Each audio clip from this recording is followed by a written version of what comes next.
이스라엘 백성들은 광야 생활 40년 만에 드디어 꿈에 그리던 적각꿀이 흐르는 가나안 땅에 들어가게 되어집니다. 만일 그들이 불순종하지 않았고 하나님의 말씀에 순종하여 믿음으로 반응했다라면 그들은 39년 전에 이미 가나안 땅을 밟았을 것입니다. 하지만 불순종과 그리고 믿음 없는 모습으로 하나님 앞에 원망하다가 39년 동안 광야에서 헤매다가 40년째 되는 해에 드디어 약속의 땅에 도착하게 된 것입니다. 그리고 이 여리고까지 요단강을 건넌 후 8km를 더 걸어 들어가 여리고성이 보이는 맞은편 평지에 이스라엘 백성들이 진을 치고 드디어 전쟁을 준비하기 시작합니다. 여러분, 만약에 여러분들이 이 당시에 군대 장관이었다라면, 만약에 여러분들이 이 당시에 오늘날로 따지면 국방부 장관이죠. 만약에 여러분들이 국방부 장관이 되어서 모든 군권을 가지고 여러분들이 이 전쟁을 수행하는 대표 우두머리라면 이러한 순간에 여러분들은 어떠한 명령을 내리시겠습니까? 보통 전쟁은 두 가지가 중요하다고 합니다. 첫 번째로는 타이밍, 언제 공격하느냐, 그 타이밍이 중요하다고 하죠. 또 두 번째로는 사기가 중요하다고 합니다. 즉 전쟁을 수행하는 입장과 또 전쟁 가운데 상대편 적군을 맞이하는 입장 모두가 다 사기가 어떻게 그들 가운데 충만하냐, 충만하지 못하느냐가 사실 전쟁의 승패를 가르게 되어지죠. 이 당시에 이미 이 사기 부분에 대해서는 성경은 분명히 언급하는 말씀이 있습니다. 그 말씀은 여호수아서 5장 1절 말씀입니다. 여호수아서 5장 1절 말씀에 가보면 이미 아말렉과 가나안 족속의 사기가 어떤지에 대해 성경은 말씀하시죠. 뭐라고 언급되어져 있냐면 이들의 마음은 녹았다라고 기록되어져 있습니다. 즉 사기가 완전히 꺾여버린 것입니다. 전쟁을 치러보기도 전에 이미 전쟁을 수행할 수 있는 기본적인 마음의 자세가 무너져 버린 것이죠. 그런데 이와 반대로 이스라엘 백성들의 사기는 하늘 높이 치솟았습니다. 왜 그렇습니까? 이들이 건넌 요단강의 그 사건을 우리는 기억하죠. 이 당시의 상황을 성경은 이렇게 말합니다. 보리 수확하던 철이었다. 이스라엘의 이 일기 가운데 보리가 수확되던 철에는 항상 홍수가 나던 시기였습니다. 즉 많은 비가 내렸죠. 아마 그 많은 비로 인해서 여리고성, 특별히 가나안 땅에 있는 아말렉인과 가나안 족속들은 그래도 안도했을 것입니다. 왜요?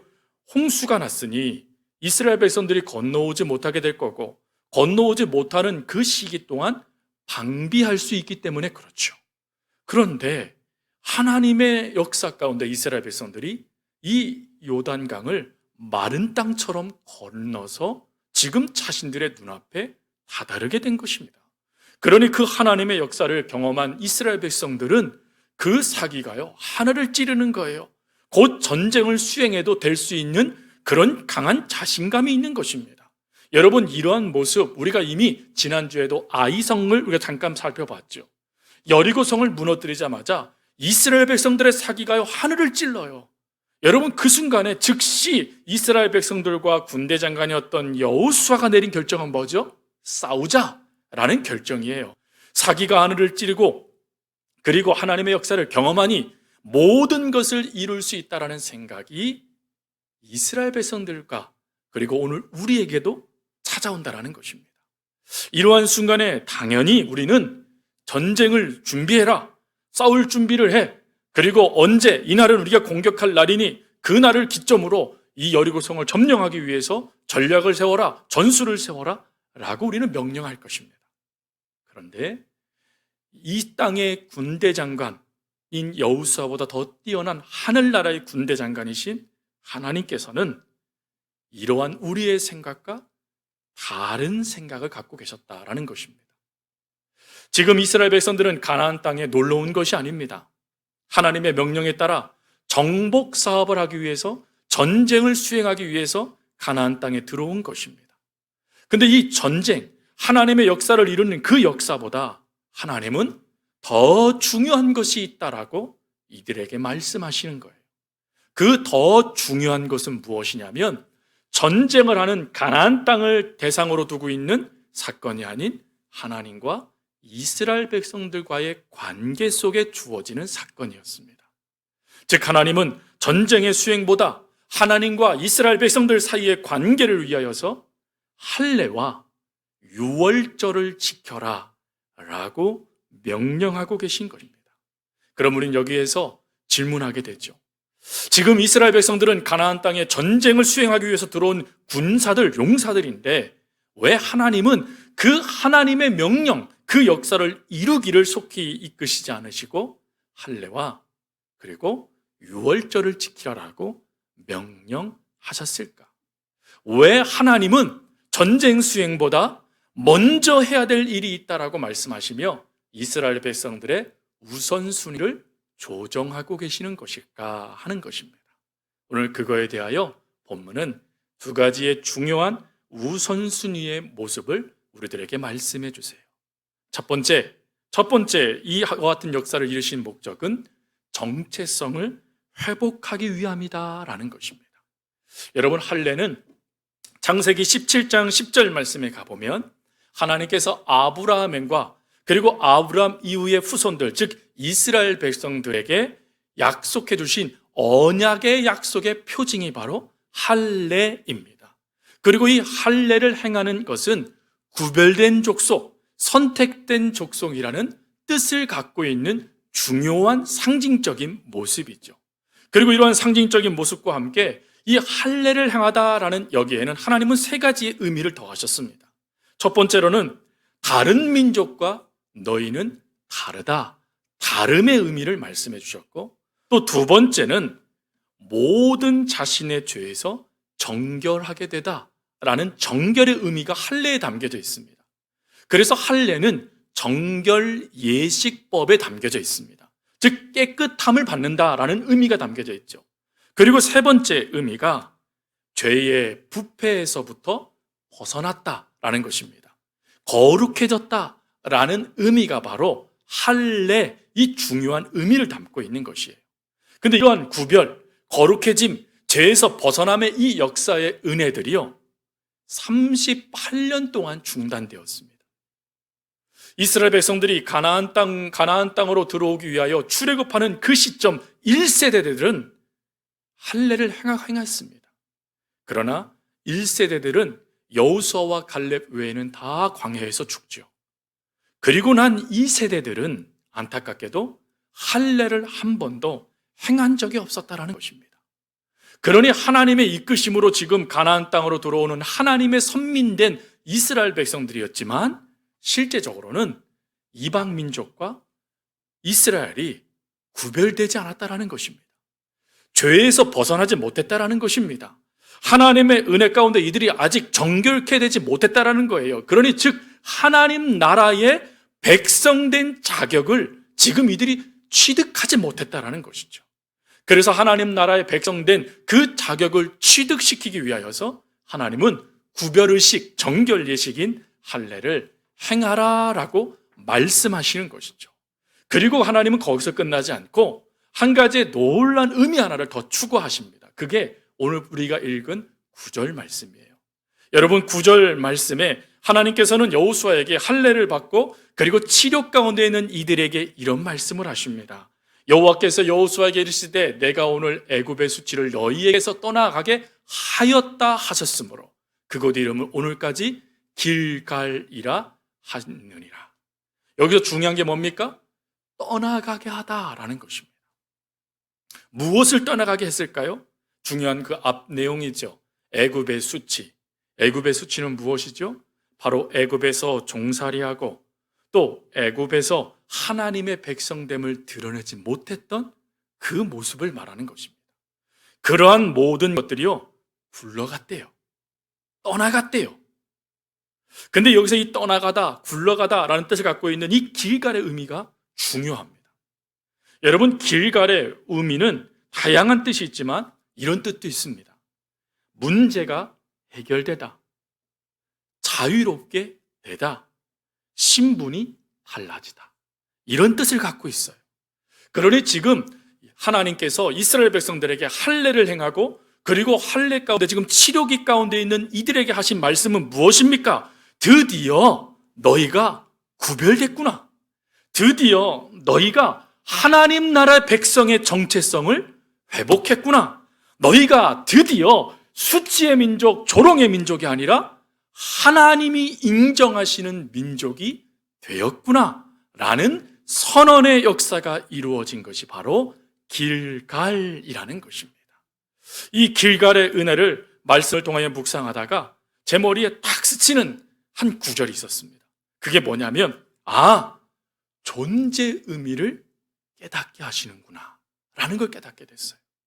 지금 이들은 가나안 땅으로 오는 군사들입니다. 그런데 군사이기 이전에 이들의 존재 의미가 있었다는 거예요. 그 존재 의미는 뭐죠? 하나님의 백성, 내 것, 하나님의 것, 하나님의 소유가 정해져 있던 하나님의 백성 자녀들이었다는 것이에요. 군인으로 하나님께서 부르시기 전에 하나님은 이들을 내 백성, 내 자녀, 내 아들, 내 딸이라고 말씀하시며 하나님의 자녀로서의 존재성을 먼저 이들에게 회복시켜 주시는 것이다 라는 것입니다. 여러분, 이 존재 의미를 깨닫는 게 너무나 중요해요. 왜요? 이스라엘 역사를 보십시오. 이스라엘 백성들이요, 하나님을 떠날 때마다 이들은요, 자신의 존재 의미를 놓쳐버려요. 하나님이 이들을 왜 선택하셨는지, 이들에게 왜 레위인들을 허락하셨는지, 왜 성막을 허락하셨는지, 왜 성전을 허락하셨는지, 왜 율법을 허락하셨는지, 왜 제사장들을 허락하셨는지 철저하게 존재 의미를 깨달을 때는 그 모든 것 가운데 하나님의 자녀됨, 그걸 나타냈지만 존재 의미를 잃어버린 순간마다 이들은 철저하게 이방인과 같았더라 라는 평가를 받는 민족이 됐기 때문에 그렇습니다. 여러분, 이런 존재 의미를 깨닫는 놀라운 모습들이요, 초대교회 교인들에게도 나타났던 모습이었어요. 초대교회 교인들을 무엇이라고 불렀느냐면, 교회사 유세비스가 쓴 교회사라는 책에 보니까 이 초대교회 교인들을 이렇게 불렀어요. 하나님을 두려워하는 경건한 사람들. 하나님을 두려워하는 경건한 사람들이래요. 또 알렉산드리아의 클레멘스는 그는 또 이 그리스도인들, 하나님을 믿는 사람들 이렇게 말을 했어요. 제3족속. 하나님을 두려워하며 경건한 사람들이라는 평가를 받는 이 놀라운 역사, 도대체 이들에게 무엇 또한 모습이 보여졌기 때문에 이러한 평가를 받았을까요? 이러한 평가에 놀라운 은혜가 담겨져 있는 게 사도행전 11장 말씀이죠. 사도행전 11장은 여러분들이 잘 알고 있는 대로 안디옥 교회 교인들이 하나님 앞에 하나님 말씀대로 살아가고 주의 복음을 붙잡음을 통하여 세상 사람들이 그들을 향하여 무엇이라고 불러진 말씀이 기록되는 곳입니까? 그리스도인이라고 불려져 있는 말씀이 기록된 장이에요. 원래로는 헬라어 원어로는 이렇게 불렀답니다. 크리스티아누스. 아누스는 뭐뭐에 속하다. 그리스도에 속한 사람들이라고 불렀대요. 아니, 도대체 어떠한 모습이 나타났기에 이들이 이런 평가를 받았을까요? 안디옥 교회가 있는 안디옥 지역은 무역의 중심지였고 교통의 요충지였습니다. 무역과 교통의 요충지다 보니까 수많은 물자와 수많은 것들이 교류되는 그런 곳이었어요. 그러니 당연히 이들 속에요, 아쉽게도 사치와 향락과 부도덕과 또 성적인 타락이 가득했던 곳이 안디옥 지역이었습니다. 그런 안디옥 지역에 사도 바울을 통하여 주어진 복음이 들어갑니다. 이 복음이 그들에게 들어가자요, 이 예수님을 믿는 사람들의 모습들이 달라지기 시작하는 것입니다. 변화되기 시작하는 것입니다. 철저하게 주님을 왕으로 믿고 그 예수님을 믿는 사람들의 삶의 모습들이요, 이 안디옥 지역에 있는 사람들의 모습과 구별되기 시작하는 거예요. 그 구별됨의 모습을 초대 교부 중 한 사람인 저스틴은 이런 고백을 했어요. 전에는 부와 재산을 늘리는 일에 큰 기쁨을 느꼈던 우리가 이제는 가진 것으로 공동의 기금으로 모으고 필요한 사람들과 함께 나누고 있다. 전에는 서로 증오하고 죽이며 다른 족속의 사람들과는 풍습이 다르다고 절대로 상종도 하지 않았던 우리가 이제는 그리스도께서 나타내 보이신 후 그분의 공정한 명령에 따라 함께 살면서 원수를 위해 기도함은 이방인들도 우리처럼 그리스도께서 주신 좋은 소망을 함께 나누기 위함이다. 달라졌다라는 거예요. 변화됐다라는 것입니다. 이러한 모습이 어떻게 주어졌을까요? 그것을 저스틴은 이런 말을 했어요. 존재 의미를 깨달았기 때문이다. 즉 하나님께서 우리를 부르신 그 의미를 깨달았다라는 거예요. 하나님께서 우리를 자녀 삼아주신 그 의미를 깨달았다라는 거예요. 나는 지금 누군가 그 의미를 깨닫게 되니 하나님께서 원하시는 삶의 모습들이 나타나기 시작했다라는 거예요. 그 모습이요, 안디옥 지역에 있는 사람들이 신뢰할 만한 사람들이라고 부르는 그리스도인이라는 칭호가 됐다라는 것입니다. 사랑하는 성도 여러분, 이러한 놀라운 은혜, 이러한 정체성의 회복의 역사를 하나님은 이스라엘 백성들이 경험할 수 있도록 할례를 행하라라고 명령하고 계시는 것입니다. 그렇다면 오늘 이 말씀을 우리에게도 적용해 봐야 되잖아요. 사랑하는 성도 여러분, 하나님은 우리들에게 이렇게 질문하실 것 같아요. 너희는 누구냐? 너희는 누구에게 속했느냐? 너희가 이곳에 온 목적이 무엇이냐? 너희의 존재 의미는 무엇이냐? 너희는 왜 예배를 드리고 있느냐? 라고 여러분 하나님께서 여러분들에게 물으신다라면 무엇라 대답하시겠습니까? 하나님께서 여러분들에게 여러분들의 존재 의미에 대해서 물으신다라면 여러분 뭐라고 대답하시겠습니까? 오늘 그 대답할 것이 없는 이스라엘 백성들에게 대답할 것을 주시는 분이 하나님이세요. 그 하나님의 역사는 뭡니까? 너는 내 것이라는 거예요. 내가 너희를 구별했다라는 것입니다. 너는 내 자녀라는 거예요. 너는 나의 소중한 사랑하는 아들이라는 것입니다. 딸이라는 것이에요. 그 놀라운 존재의 의미를 먼저 회복하는 것이 이 땅의 삶을 살아가는 발걸음보다도 중요하다. 하나님 말씀하시는 겁니다. 사랑하는 성도 여러분, 올 한 해 이 존재의 의미를요, 매 순간 깨달아갈 수 있는 저와 여러분이 될 수 있기를 바랍니다. 그래야 그 존재의 의미답게 살아가는 그리스도인이라고 칭함받는 우리 성도님들 될 수 있기를 주님의 이름으로 축복합니다. 또 두 번째, 하나님께서요 이렇게 우선순위를 세우신 목적이 있습니다. 그것은 하나님의 은혜를 기억하기 위함이라는 것이에요. 할례를 받고 난 다음에 하나님께서요 이스라엘 백성들에게 전쟁을 명하시지 않으세요. 또 한 가지를 명령하세요.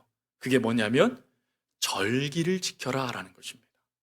다른 말로 유월절 절기를 지켜라, 하나님 명령을 내리신 것입니다. 여러분, 유월절 절기도요 안타깝게도 출애굽한 2년 동안은 지켰습니다. 그러나 38년 동안은 유월절이 중단돼요. 이 유월절이 중단된 이 38년 후에 이 요단강을 건넌 바로 이 길갈이라는 평지에서 하나님이 유월절을 명령하시는 겁니다. 그러면 우리는 또 질문하죠. 아니 지금은 전쟁을 수행해야 하는 거죠. 아니 왜 지금 유월절을 지켜야 됩니까? 라고 말이죠. 이걸 깨닫기 위해서 먼저 할례부터 다시 살펴보셔야 돼요. 여러분, 할례를 행할 때의 상황을 좀 우리가 상황을 생각하셔야 돼요. 아무도 없는 곳에 적군이 쳐들어올 것을 방비한 다음에 이스라엘 백성들이 할례를 받은 게 아니었습니다. 이들의 눈을 들면 여리고성이 보였고, 여리고성에서 있는 적군들은, 아말렉인들은 눈을 들어보면 평지에 있는 이스라엘 백성들이 보일 때였습니다. 전쟁에 방비도 하기 전에 하나님께서요 할례를 행하라라고 명령하신 거예요. 엄밀히 따지고 보면 할례할 상황이 아니에요. 그럼에도 불구하고 하나님이 할례를 행하래요. 이 말씀을 보다가 문득 예전에 읽었던 한 구절이 떠오더라고요. 한 나라의 대장군이었던 그 한 나라의 대장군이었던 한신이요, 그가 전략 가운데 어떤 전략 하나를 내세웠냐면 배수의 진이라는 전략을 내세웠어요. 여러분, 배수의 진의 전략의 핵심이 뭡니까? 이 배수의 진의 전략은 뭐냐면 사지에 몰아넣은 후에야 살게 되고 망할 지경이 되어야 존재하게 된다라는 이 전략이에요. 한마디로요, 사지에 몰아넣을 때 돼야 죽을 힘을 다하여 싸운다. 이게 배수의 진이에요. 여러분, 지금 이 배수의 진 전략과 비슷한 게 지금 여기에 나타난 겁니다. 지금 할례를 행할 시점이 아니에요. 사기가 하늘을 찌르고 있습니다. 적군의 사기는 바닥을 쳤어요. 하나님의 기적을 경험했습니다. 그러면 즉시 이스라엘 백성들은요, 그 모든 열정을 다하여서요, 이 여리고 성을 향하여 달려들어야 될 상황이지, 무기력한 존재가 되어지는, 적군이 침묵해 들어오면 방비도 할 수 없는 할례를 행할 때가 아니에요. 창세기 말씀에 가보면 여러분, 세겜의 사건이 나타났죠. 이 세겜의 사건의 무서운 점이 뭡니까? 창세기 34장이에요. 이 할례를 행하면 건강한 장정들이요, 힘을 쓰지 못하는 거예요. 최소 7일 동안은요, 무방비 상태가 되어지는 거예요. 이게 말이 됩니까, 여러분? 할례를 행하여서 하나님의 자녀로서 구별되는 거 기뻐요. 감사해요. 하나님의 자녀가 되어져서 하나님의 백성으로서의 그 존재감을 가지고 살아간다라는 그 출발, 너무 감사해요. 그런데 그것도 때를 따라서 해야죠. 안 그렇습니까, 여러분? 하나님의 말씀도 좋긴 좋은데 이 상황과 좀 안 맞네. 여러분, 이런 일들이 우리 가운데 얼마나 많이 나타납니까? 그럼에도 불구하고 하나님이요, 사면 초과의 상황 가운데 이스라엘을 모르시는 거예요. 이게 무슨 명령이에요? 그럼 왜 하나님이 이렇게 하셨을까요? 그 의미가 깨달아지는 게요, 바로 유월절입니다. 여러분, 유월절의 중요한 의미가 뭐죠? 유월절의 가장 중요한 의미는 건져냈다라는 것입니다. 이스라엘 백성들이 애굽에서 400년간 종살이를 했어요. 근데 하나님은 모세라는 선지자를 통하여서 이스라엘 백성들을 이끌어내시고자 작정하시죠. 그럼에도 불구하고 바로가 듣지 않아요. 그러자 하나님은 10가지 재앙을 내리십니다. 근데 그 10가지 재앙 중 마지막 재앙이 장자의 죽음의 재앙이죠. 이 장자의 죽음의 재앙에 하나님은 이스라엘 백성들 죽기를 원치 않으셨어요. 그래서 어린 양을 잡아 우슬초로 그걸 묻혀서 문설주와 지붕에 바른 그 집을 하나님께서 어떻게 하셨죠? 죽음의 천사를 통하여 건너가게 하셨습니다. 그 이로 인해서 이스라엘 백성들의 생명이 보존받게 되었죠. 그래서 하나님의 구원의 역사를 경험한 사건이 바로 유월절입니다. 그러니 여러분, 유월절을 지켜라 라는 이 하나님의 명령은 엄밀히 따지면 이렇게 정의 내릴 수 있어요. 하나님의 도우심을 기억해라. 여러분, 지금 절체절명의 상황이고 진퇴양난의 상황입니다. 사면초가의 상황이에요. 그런데 그러한 상황 속에 하나님께서 유월절을 지키라고 명령하신 목적은 무엇이냐면, 너 기억해야 된다. 유월절, 그 사건을 일으키기 위해서 내가 너희를 어떻게 건져내었느냐. 너희는 기억해야 된다. 광야 40년 동안 내가 너희를 어떻게 인도해냈느냐. 너희는 기억해내야 된다. 요단강을 너희는 어떻게 건넜느냐. 여러분, 앞으로 이스라엘 백성들이 전쟁을 수행하게 되어지면 이 여리고 성과 같은 역사들이요, 끊임없이 나타나야 돼요. 끊임없는 진퇴양난의 상황들이 그들 앞에 펼쳐지게 됩니다. 근데 그 순간순간마다 그 모든 것을 이길 수 있는 힘이 무엇인가를 깨닫게 해주시는 거예요. 이러한 상황들이 이스라엘 백성들에게 밀고 들어왔을 때 무너질 수밖에 없는 상황 가운데 이스라엘 백성들이 무너지지 않고 바로 설 수 있는 힘은 하나님의 도우심을 기억하는 거예요. 하나님은 지금도 우리와 함께 하시는구나. 아, 그렇구나. 하나님이 지금도 역사하시는구나. 하나님은 지금도 내 곁에 계시는구나. 여러분이 이 은혜를 깨달았던 다윗이 뭐라고 고백합니까? 그는 이런 고백을 해요. 내가 사망의 음침한 골짜기를 지날지라도 해를 두려워하지 않을 것은 주께서 나와 함께 하심이라. 기억해내는 거예요, 사랑하는 성도 여러분. 지금 사랑하는 성도님들 삶 가운데 진퇴양난, 사면초가와 같은 상황들이 무엇입니까? 코로나19 가운데 여러분 지금 힘겨워서 하나님 하면서 울고 있는 것이 무엇입니까? 기억하십시오. 하나님은 우리를 도와주십니다. 그걸 기억해내는 거예요. 그것뿐입니까? 다윗은 또 이런 고백들 하잖아요. 내가 사망의 음침한 골짜기로 다닐지라도 해를 두려워하지 않는 것은 주께서 나와 함께 하심이라. 그러면서 내 원수의 목전에서 내게 상을 베푸시고 기름으로 내 머리에 부으셨나니 내 잔이 넘치나이다. 지금 이스라엘 백성들은요, 이 만탄을 경험하고 있는 거예요. 원수의 목전에서 하나님의 만찬을 경험하고 있는 것입니다. 이들이 만찬을 먹으면서 무엇을 느꼈을까요? 하나님의 말씀대로 살면 되네. 하나님의 뜻대로 하면 되네. 하나님이면 되네. 하는 그것이 분명히 새겨지지 않겠습니까? 그 새겨짐이 역사가 이루어지니 그 다음에 놀라운 명령, 너희는 여리고성을 한 바퀴 돌아. 너희는 여리고성을 돌 때 아무 말도 내지 마. 너희는 마지막 날에 7바퀴를 돌고 그 남성을 질러라는 그 말도 안 되는 전략에, 전술에 이스라엘 백성들은 아멘 하게 되었던 것입니다. 사랑하는 성도 여러분, 이러한 하나님의 밥상 우리도 받아야 되지 않겠습니까? 하나님께서 여러분들의 모든 상황 가운데 차려주시는 그 밥상, 여러분 우리도 받아야 되잖아요. 그 밥상을 받을 수 있는 유일한 길은 하나님께서 세워주시는 우선순위에 먼저 반응하는 것입니다. 하나님께서 먼저 하나님과 우리 사이의 정체성을 회복하기 원하셔서 우리의 발걸음을 멈추게 하셨습니까? 그럼 여러분들 복 받은 거예요. 왜요? 회복되어지면 하나님이 역사하시거든요. 또 하나님께서 지금 여러분들 곁에 만찬을 베풀어 주십니까? 그러면 이미 그 다음의 문제는 문제가 아닌 거예요. 왜요? 이스라엘 백성들의 역사를 보십시오. 여리고성이, 이중 성벽의 여리고성이 문제가 됐습니까? 아니요. 함성 한마디에 무너졌어요. 하나님이 그렇게 하신다는 거예요. 이 은혜를 히브리 기자는 히브리서 10장 39절에 이렇게 고백해요. 같이 고백하겠습니다. 우리는 뒤로 물러가 멸망할 자가 아니요 오직 영혼을 구원함에 이르는 믿음을 가진 자니라. 아멘. 여러분 믿으십니까? 우리는 멸망할 자가 아니에요.